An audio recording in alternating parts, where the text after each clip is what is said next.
Assalamualaikum warahmatullahi wabarakatuh.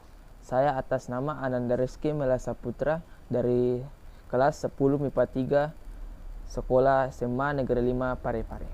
Di sini saya akan menjelaskan tentang pengertian faktor dan dampak dan penanggulangan pencemaran udara. Nah, apa sih yang dimaksud dengan pencemaran udara?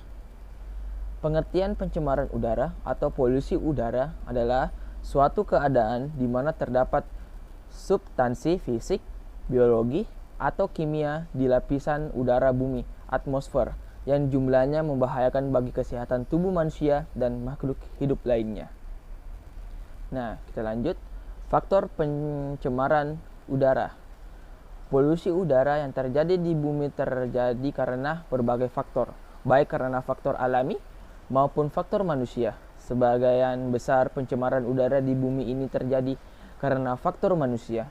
Berikut adalah beberapa penyebab terjadinya pencemaran udara. Pertama, penyebab pencemaran udara secara alami. Polusi udara dapat terjadi secara alami melalui beberapa proses berikut, yaitu proses pembusukan sampah organik yang mengeluarkan bau busuk ke udara, asap, gas, dan abu vulkanik yang dikeluarkan oleh gunung berapi saat meletus, kebakaran hutan yang terjadi secara alamiah, dan yang terakhir, debu dan gas berterbaran ke udara akibat tiupan angin kencang. Nah, penyebab polusi udara karena manusia. Pencemaran udara juga terjadi karena ulah manusia. Berikut ini adalah beberapa penyebab pencemaran udara karena faktor manusia. Pertama, asap pabrik. Industri dan pabrik sekarang ini memproduksi barang dalam jumlah besar. Proses pembakaran di pabrik tersebut menghasilkan asap beracun yang dilepaskan ke udara. Kedua, asap kendaraan bermotor. Pertumbuhan penggunaan kendaraan bermotor yang sangat ikut menyumbang asap beracun ke udara dalam jumlah besar. Menurut banyak sumber, penyebab polusi udara terbesar saat ini adalah dari hasil emisi kendaraan bermotor. Ketiga, pembangkit listrik. Pembangkit listrik dengan bahan bakar batu bara menghasilkan partikel oksida sulfur SO2 dan nitrogen oksida NO2 yang berbahaya bagi makhluk hidup. Yang terakhir, bahan radioaktif. Percobaan nuklir atau bom atom akan menghasilkan partikel-partikel dalam radioaktif ke udara menyebabkan polusi. Nah, berikutnya dampak pencemaran udara. Pencemaran udara membawa dampak yang merugikan bagi semua makhluk hidup, khususnya manusia. Berikut ini adalah beberapa dampak polusi udara tersebut. Ya, yang pertama, dampak pencemaran udara terhadap manusia.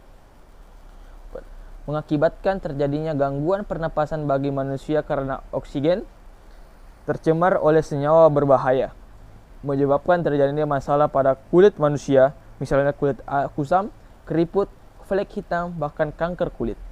Menimbulkan berbagai penyakit yang berhubungan dengan pernapasan seperti asma, batuk, dan lainnya. Polusi udara juga dapat mengakibatkan manusia menjadi mudah stres dan emosi tak seimbang, membuat pandangan menjadi terganggu akibat asap. Yang kedua, dampak pencemaran udara pada lingkungan. Pertama, memicu terjadinya hujan asam, di mana hujan asam tersebut dapat merusak tumbuh-tumbuhan. Kedua, mengakibatkan terjadinya gelombang warming. Polusi udara merupakan salah satu penyebab terjadinya global warming dalam jangka waktu yang lama.